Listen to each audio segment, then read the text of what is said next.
Hey, what's up guys? Junior here from Jam and Designs, and today I got a quick video for you guys. Today I'm going to be reviewing the 22 2.0 from TLR, which is their latest 4-wheel drive 10 scale buggy they have to offer right now. And I'm going to be talking about a couple categories about the car, the build, what you get inside the box, the durability, how I liked it, how it drives, and what I think about it on a whole. So pretty much I'm going to start off by talking about the build, and the build was pretty good actually really good, probably the best I've ever had. The 22 1.0, as you can see here, being my favorite kit to build, and the 22 2.0 is nothing short of that, and probably even better a little bit, as they have found minor refinements. The manual is super clear, probably the clearest I've ever used while building a kit, and it was super confident to use, and I probably didn't even need the manual because the 1.0 was a really good manual as well. And building and tearing apart this car, you just learn how to put it back together. And the car is really great out of the box, and I like it. But before I talk more about that, I'll show you guys what I'm running inside the car for electronics, just so you guys can get a feel for what I like in my car. So I'm running a Tekin 6.5 Generation 1 motor. At this point in time, it's kind of old. Is it Generation 1 or 2? I think it's 1 or 2.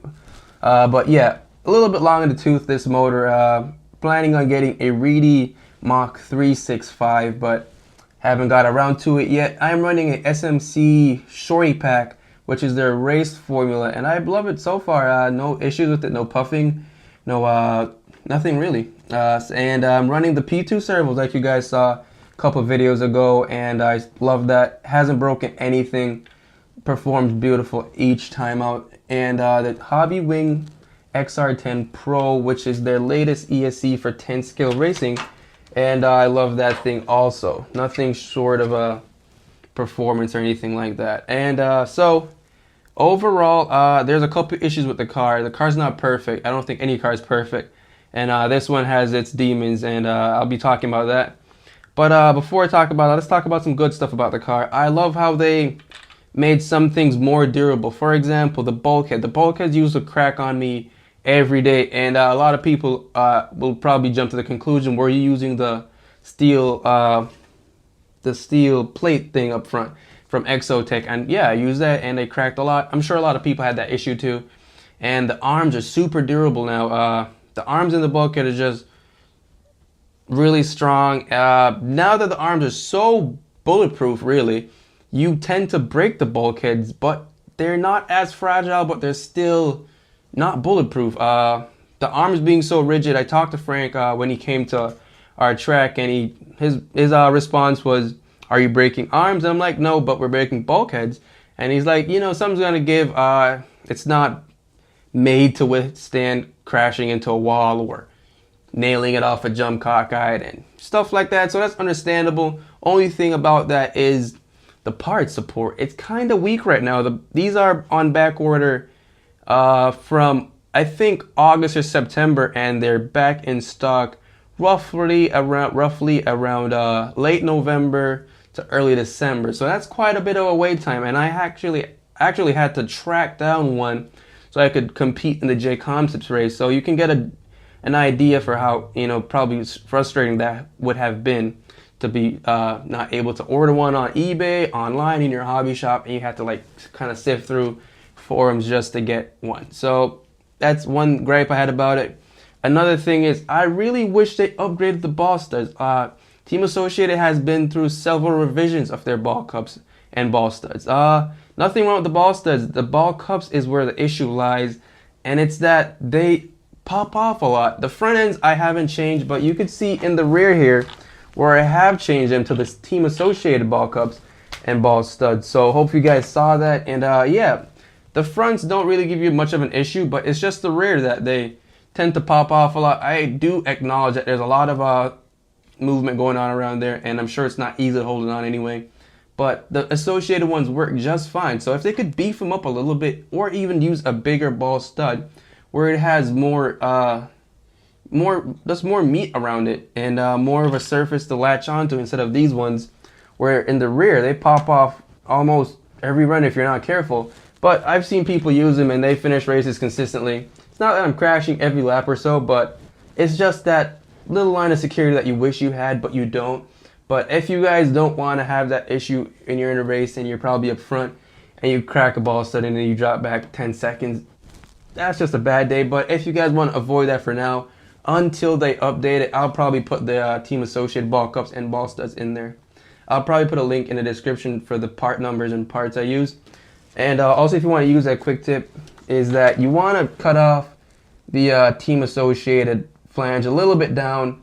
You'll see like a circular part removal or mold removal part piece thing majiggy that you can cut a line to, and it will give you a clear direction as to where to cut it. You just cut both sides, and you probably use a drill to thread in the actual low-C ball, not ball stuff, but the turnbuckle. And it's pretty easy. It doesn't take long.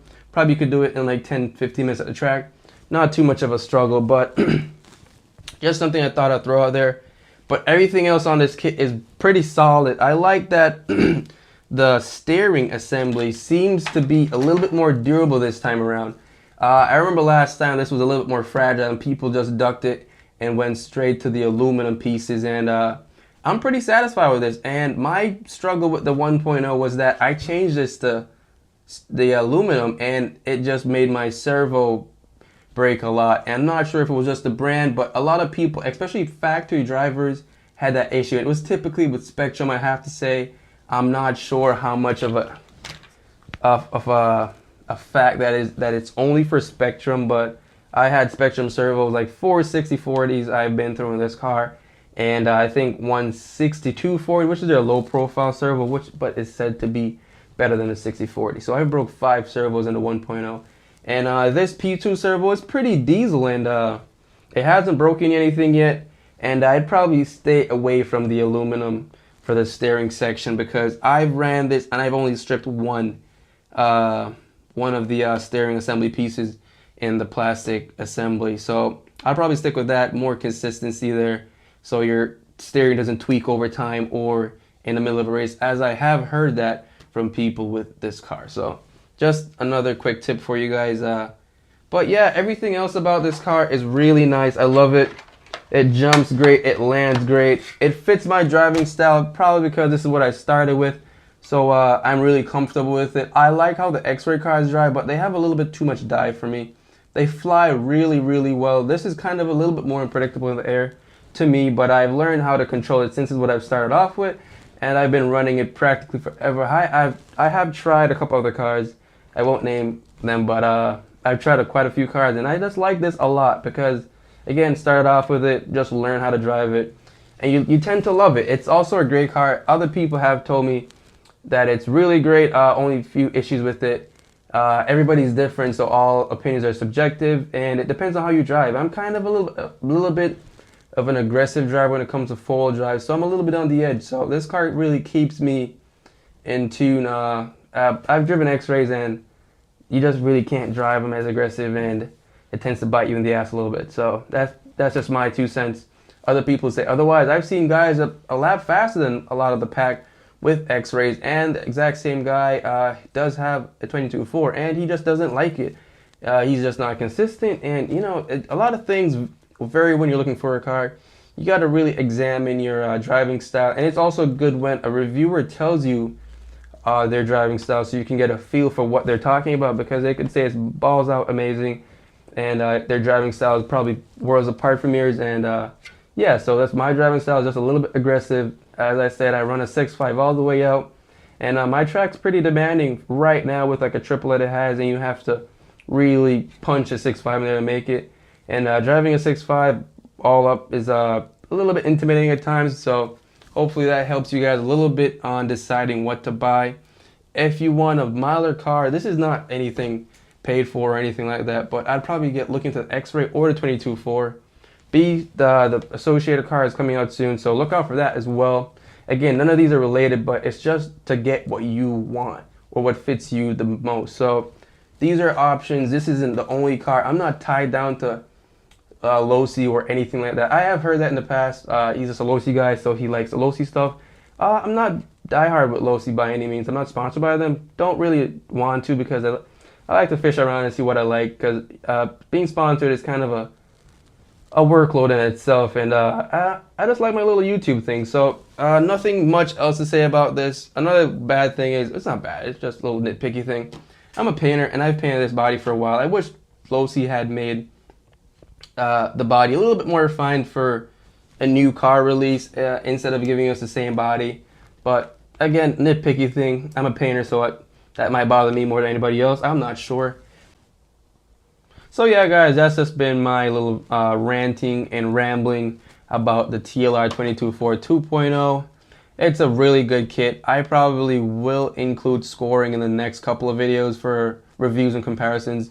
But this one I just put together one day. I came from the track, cleaned my car off, and I just gave you guys a review. So hopefully it was informative, accurate, and hopefully helps you guys out. And TLR, if you're watching, please update the ball cubs. Even if they're aftermarket, you gotta buy them. And give us a new body. Like, I like the bodies that TLR puts out. I'm not a fan of any other aftermarket bodies that are out currently. So I love this one. I just wish it was a little bit more updated, because this body's been around for quite a bit. So it's done its rounds. I just wish I had another body. So TLR, if you're listening, hook a boy up. But see you guys in the next one, I guess. That's about it. That's what I got for you guys today. So yeah, see you guys later.